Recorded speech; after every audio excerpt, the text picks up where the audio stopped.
Hey everybody, we're about to embark on our last set of topics in finite math, and we're going to talk about probability.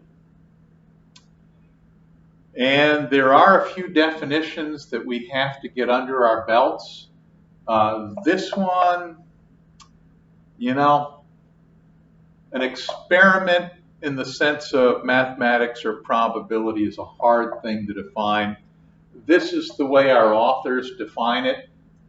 An experiment is a controlled operation that yields a set of results. What? Let's run with their definition. This is not a great definition, but it's no worse than anybody else's definition of an experiment. Sometimes when we define things, we have to define them in terms of other things that haven't been defined either, and this is sort of the case here. But maybe we can illustrate what an experiment is through a few examples, okay?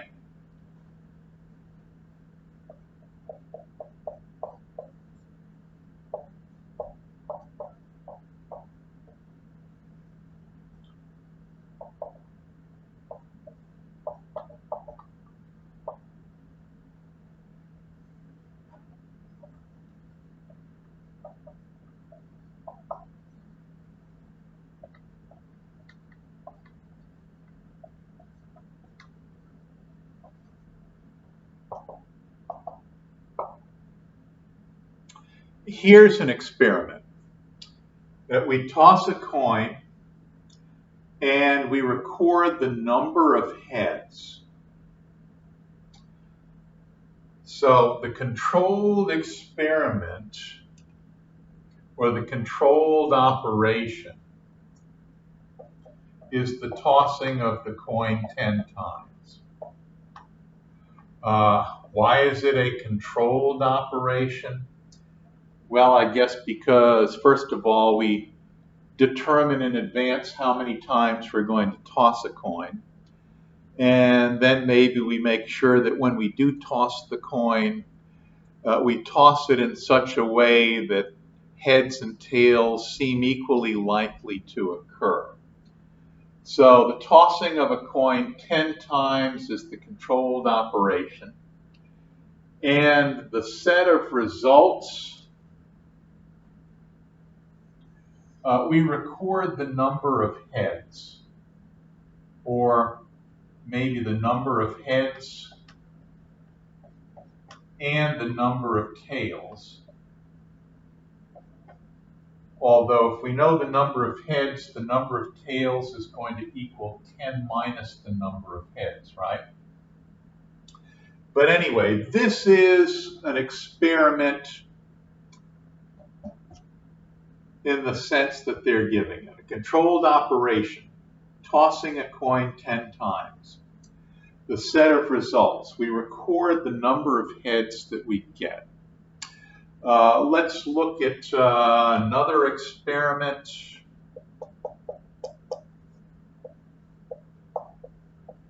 We toss a pair of dice 6 times, and we record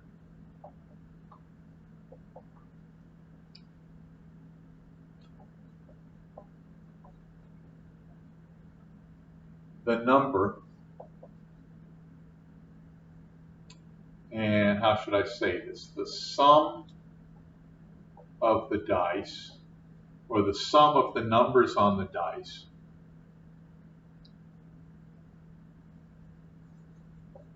each time. So our controlled operation, we're tossing a pair of dice.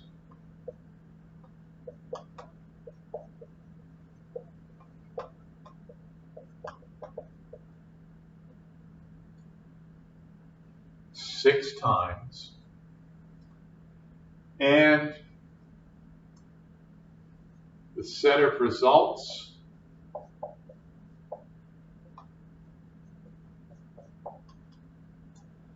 we record the number that appears on the sum of the faces of the two dice each time. So this is an experiment. Maybe another experiment. We toss a coin 100 times and record the number of heads. Or we toss a pair of dice 100 times and record the number that comes up each time. And, I wonder what number we'd expect to come up most often. Oh well. That doesn't have anything directly related to the definition of experiment right now. But when they say an experiment is a controlled operation that yields a set of results, think about tossing a coin 100 times. That's the controlled operation. And recording the number of heads, that's the set of results. Or consider tossing a pair of dice 100 times. That's the controlled operation. And recording the sum of the die that we get each time, that's the set of results. Let's look at another definition. The possible results of an the possible results of an experiment are called outcomes. Let's go back to the coin tossing experiment.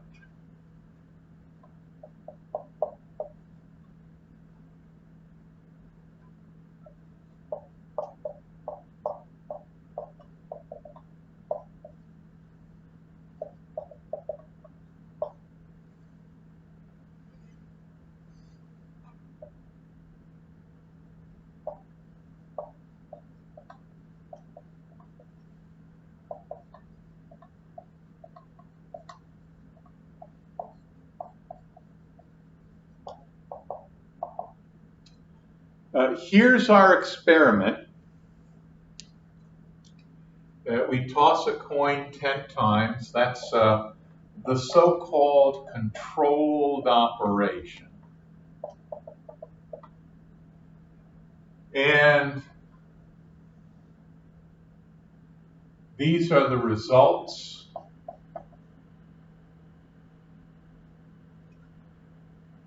Also called outcomes. Now here's how we write our outcomes.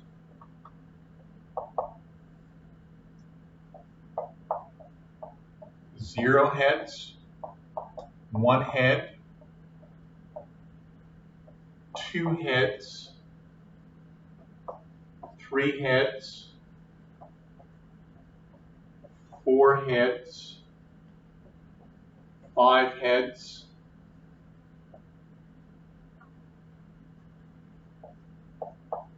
six heads, seven heads, eight heads,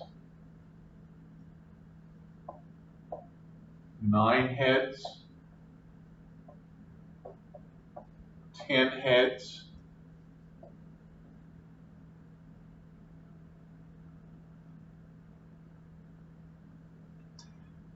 these are all of the possible outcomes.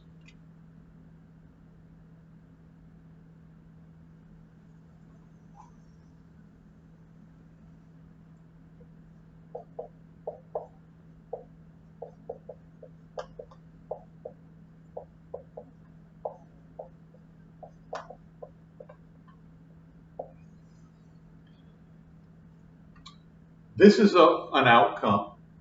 We may toss a coin 10 times and get 0 heads. It's possible, but not likely. It could happen. Here's another outcome. We could toss a coin 10 times and get 1 head. Not very likely, but it could happen. That we can toss a coin 10 times and get 2 heads. A little bit more likely than these two, but not too likely. Here's another outcome. We get exactly 3 heads. Somewhat likely. We toss a coin 10 times and get 4 heads. That's fairly likely. 5 heads, that's fairly likely.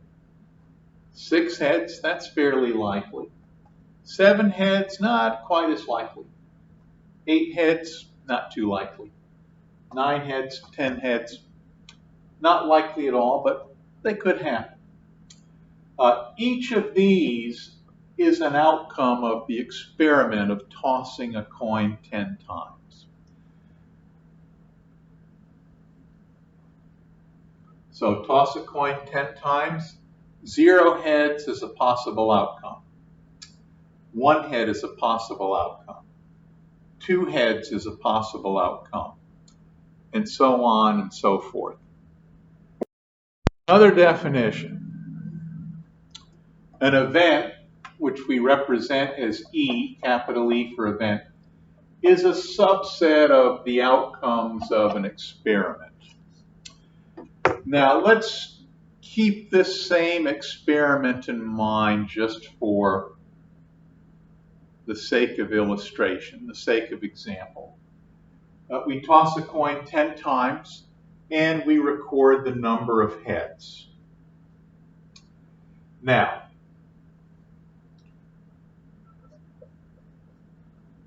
it says the event E is a subset of the set of outcomes of an experiment. So E could be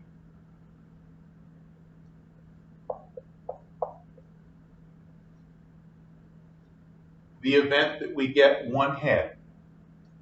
This could be E. So the outcome of getting 1 head is an event. Here's another thing that E could be. Getting a 1, or getting 1 head, or getting 2 heads. See, we take these 2 things together, they form a subset of the entire set of outcomes. So that could be an event. Or maybe our event is this. We get more than 7 heads. Now, is that a subset of the set of possible outcomes? It sure is. We take these 3 elements together, 8, 9, and 10. This subset constitutes the event of getting more than 7 heads. Now, let's look at a different experiment, but we're still going to look at possible outcomes, okay?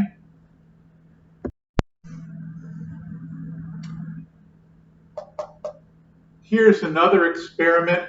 We roll a pair of dice once, and we record the results. Here's the set of outcomes. We're either going to get a 2, a 3, a 4, a 5, so forth, up to 12. The event that we get a 6, or the outcome that we get a 6, is an event. It is, shall we say, a subset of the set of possible outcomes. The event that we get an 8 is an event. It's a subset of the set of possible outcomes. The event that we get an even number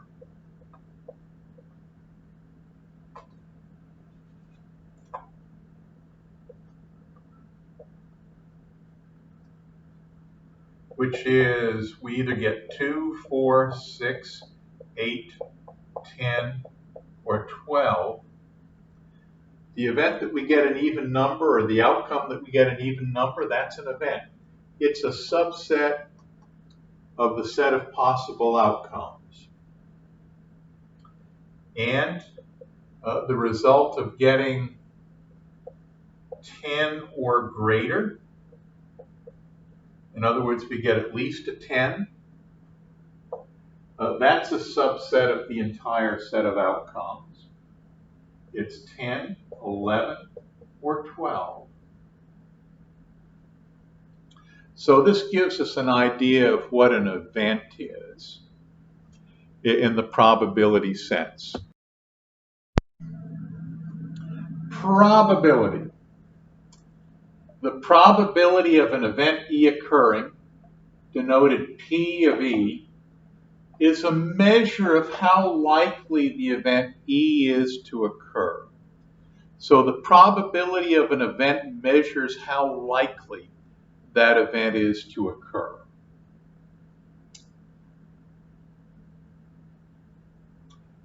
And the empirical probability of an event E occurring, which we denote P of E, is an estimation of the true probability that E occurs based on experimental results. So the empirical probability is just an estimation of the true probability. And we find the empirical probability experimentally.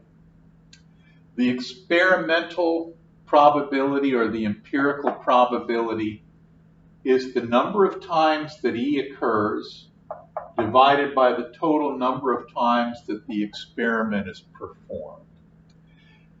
And for an example, we're going to compute the empirical probability of getting heads when we toss a coin once. So here's our experiment. We toss a coin once, and we record whether we get heads or tails. And we let E be the event that we get heads.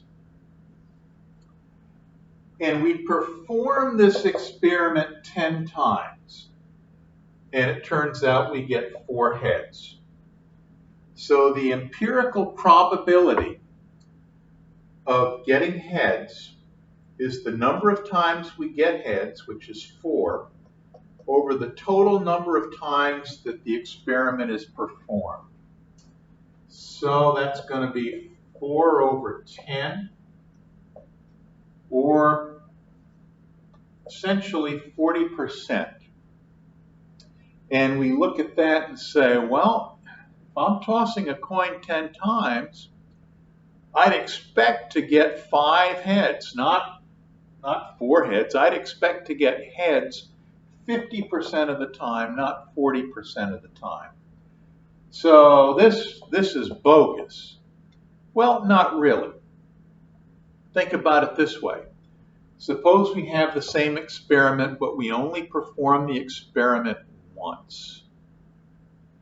We toss the coin once, and we're either going to get heads or we're not going to get heads.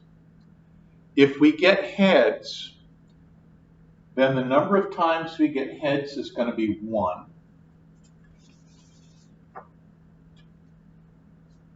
And the number of times that we perform the experiment is going to be 1. So according to this, the probability of getting heads is 100%. But wait a minute, we could have done the same experiment, tossed the coin just once, and maybe we got tails instead. And in that case, the empirical probability would be 0%.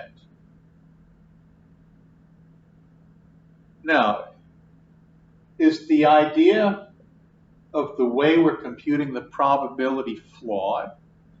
Maybe not. If we only toss the coin once, we can't get both heads and tails. We either got to get one or the other. So if we get heads, the empirical probability that we get heads is going to be 100%. And if we toss a coin once and we get tails, the empirical probability that we get heads is going to be 0%. Doesn't seem like there's anything wrong with our definition. It just seems like maybe we should toss the coin more than once. So we're back to the original experiment. We perform the experiment 10 times, and we get 4 heads. And so empirically, the probability of getting heads on any toss is 40%. We don't like it, but this is certainly a lot more accurate than if we just do the experiment once and we either get heads and probability of getting heads is 100%, or we do the experiment once and we get tails and the probability of getting tails is 0%. And this is an improvement over when we just did the experiment once.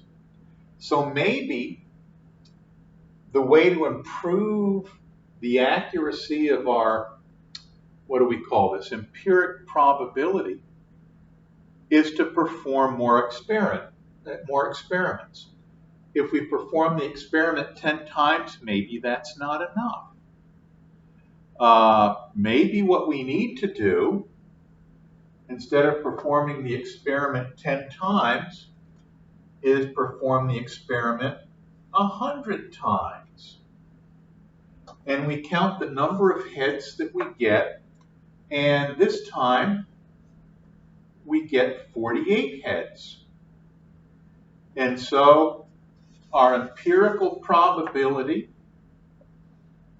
is going to be 48, the number of times we get heads, over 100, the number of times we perform the experiment. And now the empirical probability is going to be 0.48.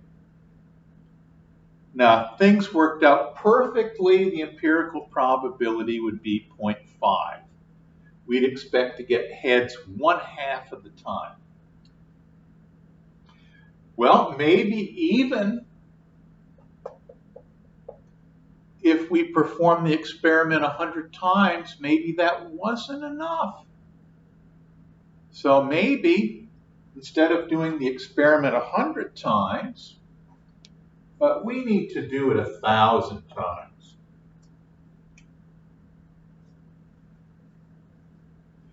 And when we do this 1,000 times, we record the number of heads, and we get 503.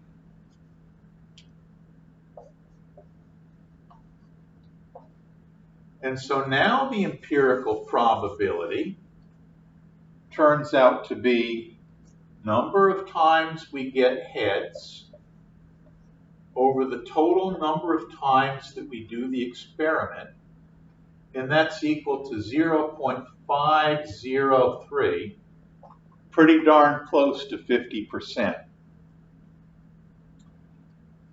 So if we're determining a probability empirically, that is by repeated experiment, it looks like the more times we can do the experiment, the better our estimation is going to be. And this brings us to something that we call the law of large numbers. So here's our law of large numbers. The accuracy of empirical probability improves as the number of trials increases. And remember what empirical probability is. Empirical probability is an estimation of the true probability. So our estimation of the true probability improves as the number of trials increases. And did I define trial? You know what? I bet I didn't. A trial refers to the act of performing an experiment once. So if n is the number of times an experiment is performed, then n equals the number of trials. So a trial is the performing of an experiment once. The number of trials is the number of times that we perform an experiment. So let's do the coin tossing experiment again.